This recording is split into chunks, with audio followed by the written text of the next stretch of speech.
ایسی ہیں کہ یہ غلامی قبول نہیں کرتی، یہ پوری ان قوموں کا فیصلہ ہے اور وہ قومیں وہاں لڑ رہی ہیں۔ لیکن اس سے پہلے بھی کئی چیزیں ایسی سامنے آئی ہیں کہ بعض لوگوں کو، جن بعض حکومتوں نے سپورٹ بھی دی، پناہ بھی دی، ایک وقت آیا تو ان کی اپنی سوچ تھی، وہ ان کے خلاف بھی لڑے، اور جب ان کے خلاف بھی لڑے تو وہ فلسطینی ہیں ان کی ایک مثال، اور کچھ اور مثالیں بنی ہیں۔ وہ پھر ایک اقتدار اعلیٰ کو بچانے کے لیے، امن و امان کو بچانے کے لیے، سیٹلڈ گورنمنٹس جو ہیں ان کو بچانے کے لیے پھر ان کے خلاف طاقت استعمال ہوئی۔ اب اگر آپ فقہا، امام اعظم رحمۃ اللہ علیہ کو دیکھیں اور اماموں کو دیکھیں تو جو ایک سیٹلڈ سسٹم ہے، مطلب پاکستان میں بھی ایک سیٹلڈ سسٹم ہے، ایک نظام ہے جس کے تحت شہری اپنی پرسکون زندگیاں گزار رہے ہیں۔ اب ان کو جبر سے اٹھا کے پھینکنے کی کوشش جو ہے، یہ تو امن کو خراب کرنے کی اور امن کو برباد کرنے کی بات ہے۔ تو پھر فتنہ کیا ہے؟ آپ کا راستہ جو ہے وہ رسول اللہ صلی اللہ علیہ وسلم کا راستہ ہے نا۔ رسول اللہ صلی اللہ علیہ وسلم نے ریاست مدینہ کو قائم کرنے اور اس کا دفاع کرنے کے لیے یہود سے بھی معاہدے کیے، کفار سے بھی معاہدے کیے، حتیٰ کہ معاہد جو کافر تھا اس قبیلے کے لیے لڑائی بھی کی جب اس پر دوسرے لوگ چڑھ دوڑے۔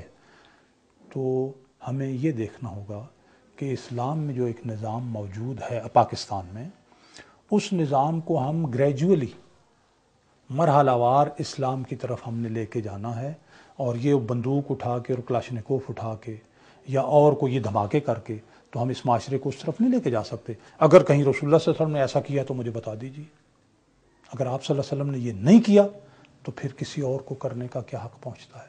یہ دیکھنا ہوگا۔ میں یہ عرض کروں گا کہ جو اللہ تعالیٰ نے ارشاد فرمایا کہ لَقَدْ كَانَ لَكُمْ فِي رَسُولِ اللَّهِ أُسْوَةٌ حَسَنَةٌ، کہ تمہارے لیے رسول اللہ صلی اللہ علیہ وسلم کی ذات میں تقلید کا بہترین نمونہ ہے۔ آپ کی ذات سیدنا صدیق اکبر کے لیے بھی تقلید کا نمونہ ہے، آپ کی ذات سیدنا عمر فاروق کے لیے بھی، تمام خلفائے راشدین کے لیے، اس سے لے کے قیامت تک آخری مسلمان جو ہوگا اس کے لیے بھی رسول اللہ صلی اللہ علیہ وسلم کی ذات ہی تقلید کا نمونہ ہے۔ جب تک ہم اپنے آپ کو رسول اللہ صلی اللہ علیہ وسلم کا جو نمونہ ہے اس کے تابع کرنے کی کوشش نہیں کرتے، اور اپنی ذہنی اپچ اور اپنی خواہش اور اپنے فقہ کو جو ہے وہ پکڑ کے ہم آگے بڑھتے ہیں، انتشار رہے گا، امن نہیں ہوگا، اور مسلمان شاید آگے نہیں بڑھ سکیں گے۔ وہ جو سپر طاقت تھی مسلمانوں کی کہ جب وہاں سے دیبل کی بندرگاہ سے پیغام گیا کہ جناب یہاں مسلمان خواتین کے ساتھ زیادتی کی گئی ہے، ان کو اغوا کیا گیا ہے، اور محمد بن قاسم وہاں سے 17 سال کا نوجوان چلتا ہے اور پھر آ کے جو ہے انڈیا کی فتح کا جو ہے وہ ذریعہ بنتا ہے، اس مقام کو حاصل کرنے کے لیے مسلمانوں کو صحیح معنوں میں سپر طاقت بننے کے لیے چیزوں کو ری تھنک کرنا ہوگا، ری کنسیڈر کرنا ہوگا۔ وہ فساد کے، انتشار کے عوامل جو ہیں انہیں اپنے وجود سے نکالنا ہوگا، اتفاق کے عوامل پیدا کرنے ہوں گے، تبلیغ کا صحیح نظام جو ہے، صحیح راستہ اختیار کرنا ہوگا، لوگوں کے دل جیتنے ہوں گے، لوگوں کے دلوں میں نفرتیں نہیں پیدا کرنی ہوں گی۔ 9/11 کے بعد جو پاکستان کے جو جنرل تھے، جنرل مشرف صاحب، انہوں نے جو فورن پالیسی میں یو ٹرن لیا، آپ اس کے بارے میں کیا فرمائیں گے؟ نہیں، وہ تو ہم تو پوری پاکستانی قوم اس سے متفق نہیں ہے۔ وہ تو انہوں نے کہا میں نے تنہا یہ فیصلہ کیا، اور اب تو سارا ریکارڈ بتاتا ہے کہ انہوں نے تو اپنی ذات کو بچانے کے لیے، اپنے اقتدار کے لیے، اور میں یہاں بالکل یہ بات ریپیٹ کرتا ہوں کہ پاکستان میں جب بھی مارشل لا لگا ہے، جب بھی آئینی حکومت کا تختہ الٹا گیا ہے، وہ کسی غیر ملکی مفاد کے لیے الٹا گیا ہے، وہ پاکستان کے مفاد کے لیے ہرگز نہیں الٹا گیا۔ تو اس نے تو پاکستان کو تباہ و برباد کیا ہے، پرویز مشرف نے پاکستان کی خدمت نہیں کی، پاکستان کو تباہ کیا ہے۔ کیسے اس سے اتفاق کر سکتے ہیں ہم؟ لیکن اس کا بھی کیا کیا جائے کہ ہمارے اندر کے لوگ جو ہیں وہ غیر ملکی ڈکٹیشن لینے کی تیار ہوتے ہیں، بیٹھے ہوتے ہیں، اور پھر کچھ اور لوگ بھی تھوڑا سا ان کے ساتھ، اور جب وہ قبضہ کر لیتے ہیں، دیکھیں یہی چیز ہے جس کے لیے ہم جد و جہد کر رہے ہیں۔ فوج کا ادارہ نہایت ضروری ہے ملک کے دفاع کے لیے، لیکن فوج اس وقت صحیح دفاع کر سکتی ہے جب وہ منتخب سویلین قیادت کے احکامات کی روشنی میں آگے بڑھے اور پوری قوم اس کی پشت پر ہو۔ دیکھیں جس وقت سیدنا عمر فاروق نے سیدنا خالد بن ولید کو معزول کیا تو انہوں نے یہ تو نہیں کیا کہ وہ اٹھ دیتے، وہ فوج اپنے ساتھ لیتے اور کہتے میں تو نہیں مانتا۔ یہاں لوگ سوال کرتے ہیں کہ جی وہ سیدنا عمر فاروق اور وہ سیدنا خالد بن ولید تھے، تو آپ میں کیا اپنے حکمران کو جو ہے وہ سیدنا عمر فاروق سمجھتے ہیں اور اپنے جو جنرل اس کو خالد بن ولید سمجھتے ہیں؟ تو میں یہ کہوں گا وہ ان کا مقام و مرتبہ تھا۔ آج جو حکمران ہوگا یہاں منتخب حکمران، اس کی بھی پیروی کرنا اس وقت کے جو آدمی ہے چیف آف آرمی سٹاف ہوئی ہے اس کو پیروی کرنا اس پر فرض ہے، کیونکہ یہ نہ کرنے سے فتنہ پیدا ہوا، اور الفتنہ تو اشد من القتل، اور فتنہ جو ہے وہ قتل سے بھی زیادہ شدید ہے۔ آپ دیکھ لیں جامعہ حفصہ ہے، لال مسجد ہے، اس سے لے کے افغانستان کے اندر باہر اور یہ دھماکے، یہ پرویز مشرف کی ساری چیزیں ہیں۔ فتنہ پیدا ہوا، ایک جان نہیں ہزاروں جانیں ضائع ہو رہی ہیں۔ تو پھر یہ جو پرویز مشرف نے نہ مان کے فتنہ و فساد کی جڑ بنیاد رکھی ہے وہ دیکھ لیں آپ۔ لہٰذا آج بھی وہ جو سنت ہے قائم ہوئی سیدنا عمر فاروق اور سیدنا خالد بن ولید کی، اس پر عمل کرنا ہی اسلامی معاشرے اور اسلامی حکومت کا ترہ امتیاز ہے۔ صدیق صاحب، آپ کی جماعت نے اور پاکستان پیپلز پارٹی نے جنرل مشرف کے خلاف ایک جدوجہد کی، جس کے نتیجے میں جنرل مشرف کو اقتدار سے الگ ہونا پڑا۔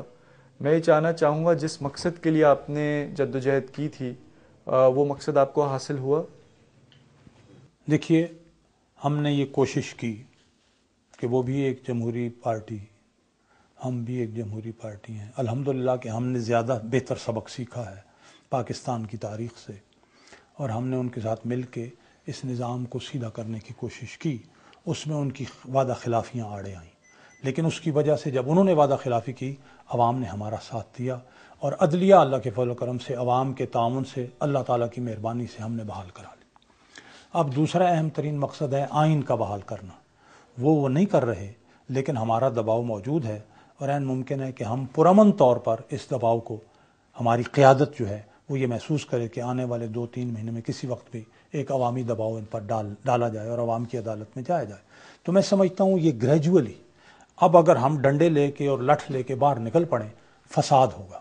ہم فساد نہیں چاہتے، ہم ان کے سامنے دلائل بھی رکھ رہے ہیں، وہ آئینی کمیٹی جو ہے اس کے ہم ممبر بھی بن گئے ہیں، لیکن باہر ہم اپنا دباؤ بھی جاری رکھے ہوئے ہیں کہ اگر یہاں تک ہو کہ ہمیں پھر ایک کال دینی پڑے عوام کی عدالت میں جا کر تو ہم وہ بھی کریں گے۔ تو ہم یہ سارے مقاصد پرامن طور پر حل کرنے کی کوشش کر رہے ہیں۔ گئی گزری ہوئی جمہوریت بھی جو ہے، ہم آصف علی زرداری صاحب کے پاس وہی اختیارات ہیں جو پرویز مشرف کے ہیں، وہی نظام آلموسٹ چل رہا ہے جو پرویز مشرف کے، لیکن اس کے باوجود پرویز مشرف سے بہتر امکانات ہیں اصلاح کے اور جمہوری نظام کو بحال کرنے اور اسے مضبوط کرنے کے، آئین کو بحال کرنے اور آئینی تسلسل کے امکانات اس دور میں پرویز مشرف کے دور سے بہتر ہیں، اور ہم یہ سمجھتے ہیں کہ یہی سلسلہ اگر چلے گا تو ہم گریجولی آگے انشاءاللہ بڑھیں گے۔ صدیق صاحب، بہت سے لوگوں کی یہ رائے ہے کہ نواز شریف صاحب نے جو ابھی ایک خاموشی اختیار کی ہوئی ہے، یہ اس میٹنگ کا نتیجہ ہے جو کہ انہوں نے سعودی عرب کے بادشاہ کے ساتھ ان کی ہوئی تھی۔ آپ اس بارے میں کیا فرمائیں گے؟ اصل میں بہت سے لوگ یہ سمجھتے ہیں کہ بڑا لیڈر جو ہے اسے روزانہ 10 بیان دینے چاہیے۔ نواز شریف صاحب جب سعودی عرب گئے ہیں آخری عشرہ وہاں رمضان کا گزارنے کے لیے، بہت دنوں سے وہ عید جو ہے وہ مدینہ المنورہ میں مناتے ہیں، عید الفطر، اس کے پروگرام کے مطابق گئے ہیں، ان کی ملاقات بھی ہوئی۔ لیکن میں آپ سے عرض کروں جتنی باتیں ہو رہی تھی سعودی عرب کے کردار کے حوالے سے، ایک تو انہوں نے اس سے پہلے لاہور میں پریس کانفرنس کی جس میں واضح طور پر کہا کہ سعودی عرب کو پاکستانی سیاست میں ملوث نہ کیا جائے، دونوں طرف پیغام تھا۔ اس کے بعد 7 ستمبر کو بور بن مری میں ہماری پارٹی کی مجلس عاملہ، پارلیمانی پارٹی اور تمام ضلعی صدور اور جنرل سیکرٹریز کا ایک غیر معمولی اجتماع تھا، جس سے خطاب کرتے ہوئے انہوں نے بڑا دو ٹوک انداز میں کہا، اور جو اس میں جو ایک متفقہ اعلامیہ جاری ہوا اس میں پرویز مشرف کے احتساب کا مطالبہ کیا گیا تھا اس حکومت سے۔ تو وہ جا رہے تھے، ان کی ملاقات بھی ہونی تھی خادم الحرمین الشریفین سے، وہ یہ پیغام دے کر نہ جاتے۔ وہاں بھی انہوں نے یہی پیغام دیا کہ یہ ہماری ملکی سیاست ہے، اس سے ہم پیچھے نہیں ہٹ سکتے۔ ہماری پارٹی کی قیادت نے، لیڈر آف دی اپوزیشن نے پارلیمنٹ میں یہ بات کی پارلیمنٹ میں کیری لوگر بل پہ جو موقف ہم نے اختیار کیا یہ سب نواز شریف صاحب کے مشوروں سے اختیار کیا گیا ہے. چودھری نثار علی خان جب بولیں گے وہ نواز شریف کی اپروول کے بغیر نہیں بولتے. ہم جب بولتے ہیں ہم اسی پالیسی کے تحت، احسن اقبال، میں، خواجہ سعد رفیق، دوسرے لوگ، ہماری ایک پالیسی ہے. ہم آج تک اس احتساب سے، پرویز مشرف کے احتساب سے پیچھے نہیں ہٹے. ہم کیری لوگر بل پر جو موقف ہے وہ آپ دیکھ لیں، قوم اب اس پہ متفق ہو گئی ہے. حتیٰ کہ اپنا جو پیپلز پارٹی کی حکومت ہے اس کو بھی اپنے پہلے والے موقف سے پیچھے ہٹنا پڑا ہے اور قوم میں ایک اتفاق رائے پیدا ہو رہا ہے. تو اب وہ آ گئے ہیں ماشاءاللہ، کل وہ پہنچ گئے ہیں. آپ آنے والے چند دنوں میں دیکھیں گے لیڈر، وہ ماشاءاللہ بڑے لیڈر ہیں. اتنی سطح کا لیڈر روز نہیں بولتا. جب وہ بولیں گے تو فیصلہ کن بولیں گے، پالیسی بیان دیں گے اور چیزوں کو فائنل شیپ دینے کے لیے بولیں گے. صدیق صاحب، آج پاکستان میں بقول آپ کے جمہوری حکومت موجود ہے اور ہم یہ دیکھتے ہیں لیکن پھر بھی پاکستان کے اوپر ڈرون حملے ہو رہے ہیں. دوسری طرف ایسی خبریں بھی آ رہی ہیں کہ پاکستان کے اندر شہروں میں ایک امریکن پرائیویٹ آرمی گھر خرید رہی ہے. بلکہ میں تو ایک پروگرام میں یہ بھی دیکھ رہا تھا کہ کوہوٹا سے صرف 12 کلومیٹر دور ایک بیس بھی بن چکا ہے غیر ملکی اداروں کا. تو آپ اس پوری صورتحال کو کیسے دیکھتے ہیں کہ کیا ہمارے نیوکلیئر ایسٹس ہمارے دشمنوں کی نظر میں ہیں؟ دیکھیے، یہ جو اطلاعات ہیں یہ مختلف ذرائع سے، مختلف حوالوں سے آ رہی ہیں، اخبارات اور میڈیا کی زینت بھی بن رہی ہیں. ہمیں ابھی تک ہم کنفرم نہیں کر سکے، لیکن اگر ایسا ہے تو میں سمجھتا ہوں ہماری حکومت کو اس بات کا نوٹس لینا چاہیے. ہم اپنی آزادی اور خود مختاری پر اور اپنے دفاع کی جو واحد ہمارے پاس ڈھال ہے، ہمارا نیوکلیئر ایسٹس اور نیوکلیئر پروگرام، اس پر کوئی حرف نہیں آنے دینا چاہیے. کل رات بھی جو ہے وہ وائس آف امریکہ پہ ایک پروگرام تھا کیری لوگر بل کے حوالے سے، تو انہوں نے وہاں، بلکہ مسٹر کیری جو ہیں ان کا ایک نمائندہ جو مسٹر شاہد ہیں وہ موجود تھے دوسری طرف. تو ان کو بھی انہوں نے سوال پہ میں نے یہ کہا کہ پاکستان میں یہ تاثر ہے کہ یہ جو شرائط آپ نے نیوکلیئر کے حوالے سے لگائی ہیں، ہمارے عوام یہ سمجھتے ہیں کہ ہماری جو واحد ڈھال ہے، ایٹمی ڈھال، ہمارے انڈیا کے ایگریشن کے خلاف جو ہمیں ڈھال ہے، آپ وہ بھی ہم سے چھین لینا چاہتے ہیں. اس لیے ہمارے عوام اس کے خلاف ہوئے ہیں. ہم آپ کو معلوم ہے کہ اس سے پہلے پاکستان جو ہے وہ بھارت کے ہاتھوں 2 دفعہ جارحیت کا شکار ہوا اور پاکستان توڑ دیا گیا. تو اب جب سے یہ ڈھال ہمارے پاس آئی ہے ہم محفوظ ہیں. تو آپ کے سوال کے حوالے سے میں یہ بات کروں گا کہ یہ بات اگر اسی طرح ہے جیسے آپ بیان فرماتے، تو یہ it is something very serious and our government and people of Pakistan have to take its serious notice also. تو ہم تو انشاءاللہ العزیز ایسی کسی بات کو ایکسیپٹ بھی نہیں کریں گے، اور ہم اگر ہمیں اللہ نے اقتدار دیا تو ہم ان کے نوٹس میں لائیں گے کہ یہ چیزیں پاکستان کے مفاد کے خلاف ہیں اور یہ قابل قبول نہیں ہیں. صدیق صاحب، 1997 میں آپ کی جماعت کو پاکستان کی عوام نے بھاری مینڈیٹ دیا، یعنی دوسرے لفظوں میں اللہ تعالیٰ کی طرف سے آپ کو قوت عطا کی گئی، اقتدار کی. تو آپ نے پاکستان کو اسلامائز کرنے میں کیا اقدامات لیے اس وقت؟ آپ کو 1997 آنورڈز جو مشکلات پیش آئیں جناب نواز شریف کو، وہ بھی آپ کے سامنے ہونی چاہیے.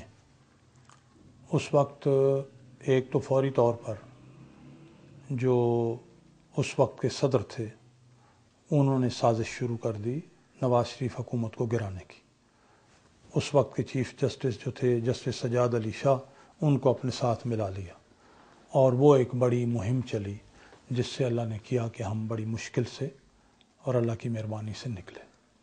پھر دوسرا ایک بہت بڑا چیلنج آ گیا بھارت کی طرف سے ایٹمی دھماکوں کا جواب دینے کا، اور یہ بات جو تھی یہ مئی 2008 میں.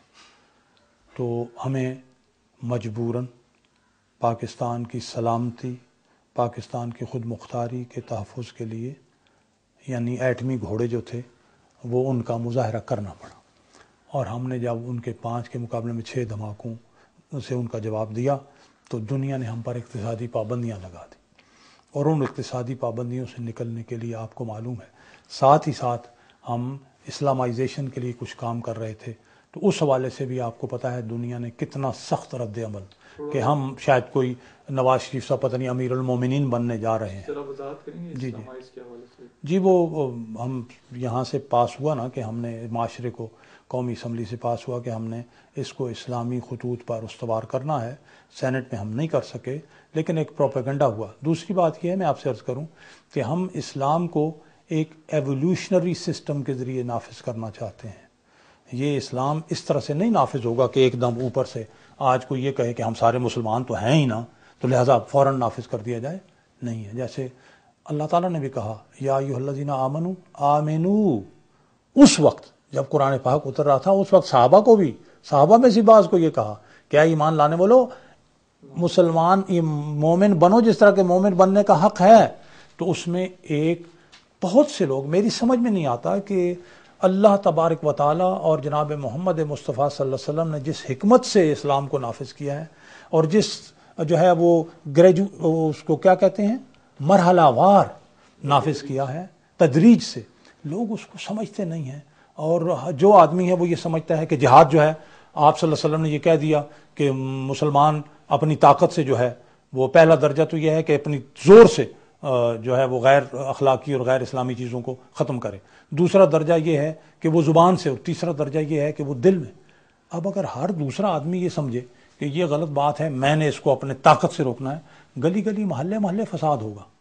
یہ اسلامی حکومت کے لیے ہے کہ وہ طاقت سے روکے، پھر اسلامی حکومت کے لیے بھی یہ ہے کہ وہ تبلیغ کے ذریعے، اور باقی جو لوگ اسلام کو سمجھتے ہیں وہ بھی تبلیغ کے ذریعے، پھر عام مسلمان کے لیے ہے کہ وہ دو چیزیں عام مسلمان کے لیے بھی ہیں کہ وہ اپنی زبان سے، لیکن کیسے ادعو الی سبیل ربک بالحکمت والموعظۃ الحسنہ، لوگوں کو اللہ کے راستے کی طرف بلاؤ بالحکمت، دانائی سے، والموعظۃ الحسنہ، اور اچھی اور خوبصورت باتوں سے۔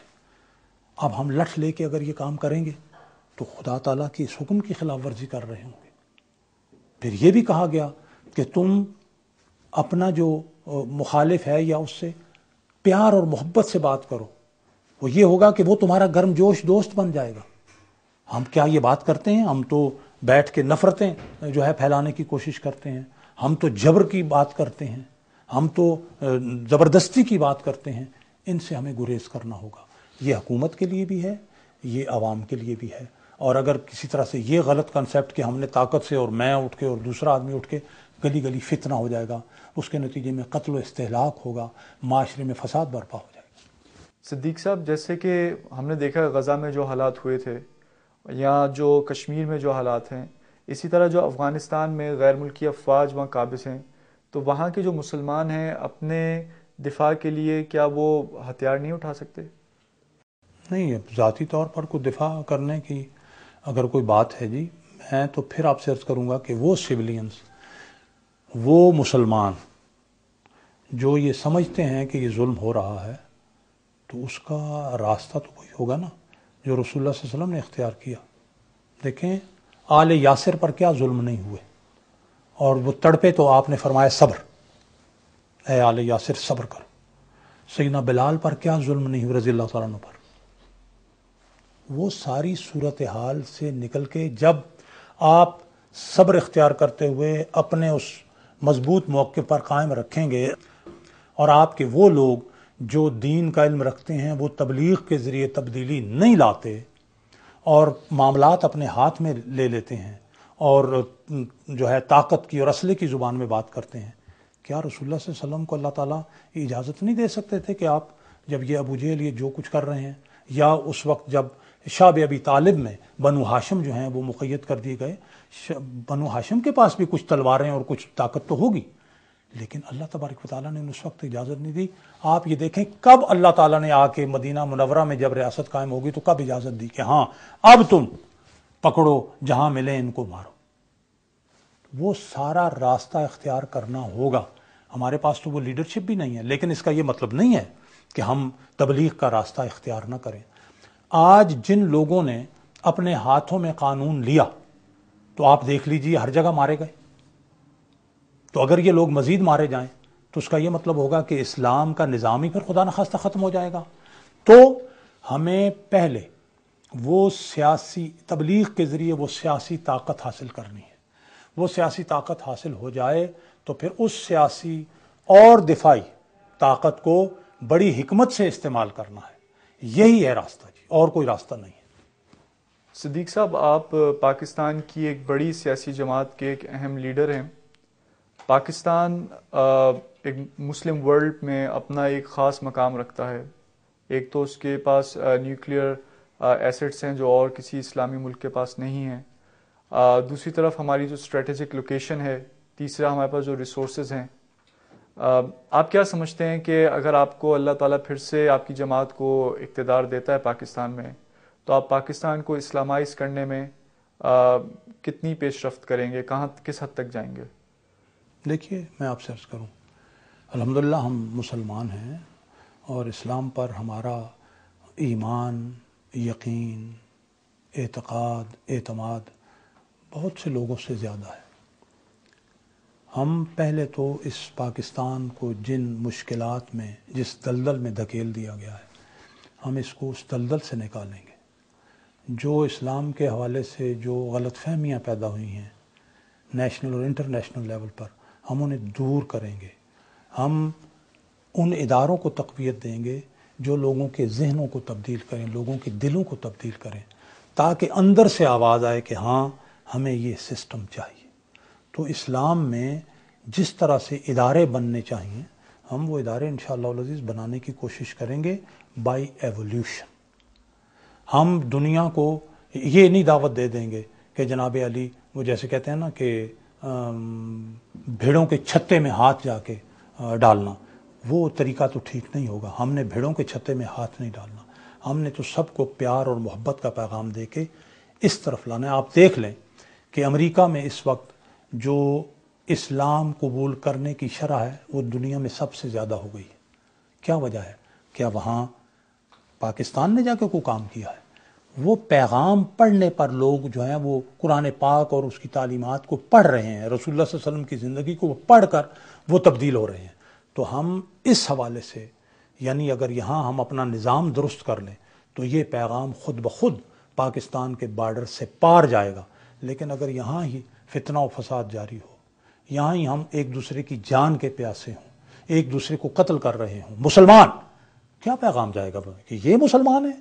یہ دین جو ہے اللہ کی کتاب کہ یہ ماننے والے لوگ ہیں جو ایک دوسرے کے خون کے پیاسے ہو رہے ہیں. قتل ہونے والا بھی مسلمان اور قاتل بھی مسلمان. ہمیں اپنے آپ کو ٹھیک کرنا ہے. اسلام، یہ یاد رکھیں، اسلام تلوار کے زور سے نہیں پھیلا، اسلام کردار کے زور سے پھیلا ہے.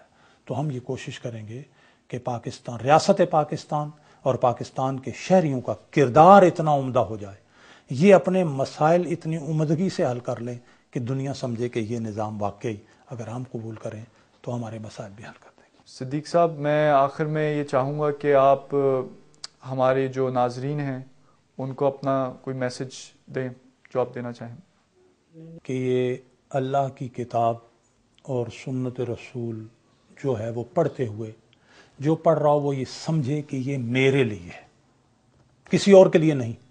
یہ پیغام میرے لیے ہے. اگر صدیق الفاروق قرآن پاک کو پڑھ رہا ہے اور اللہ تعالیٰ اس سے مخاطب ہے کتاب کے ذریعے، تو وہ یہ سمجھ رہا ہو کہ یہ میں نے اس پر عمل کرنا ہے. دوسری بات، وہ خود احتسابی ہو کہ میں نے اپنا احتساب کرنا ہے، دوسروں کے احتساب سے پہلے دوسروں پر میں نے اپنے گریبان میں جھانکنا ہے. خود اس کتاب کی روشنی میں، رسول اللہ صلی اللہ علیہ وسلم کے اسوہ کی روشنی میں میں نے اپنا احتساب کرنا ہے اور اپنے آپ کو ان تعلیمات کے مطابق ڈھالنا ہے اور معاشرے میں نے ایک مفید معاشرے کا فرد بن کر دکھانا ہے. میں نے اپنے اندر تحمل، برداشت، وسعت قلبی، امن، ان سب کا اپنے کردار کے ذریعے پیغام دینا ہے. میں سمجھتا ہوں کہ اگر ہم یہ کریں گے، اور ایک اور بات کہ ہم نے اپنے فرائض ادا کرنے ہیں. ہمارے کچھ فرائض ہیں اور کچھ حقوق ہیں. حقوق کی بات چھوڑ دیجئے، آپ فرائض ادا کر دیجئے.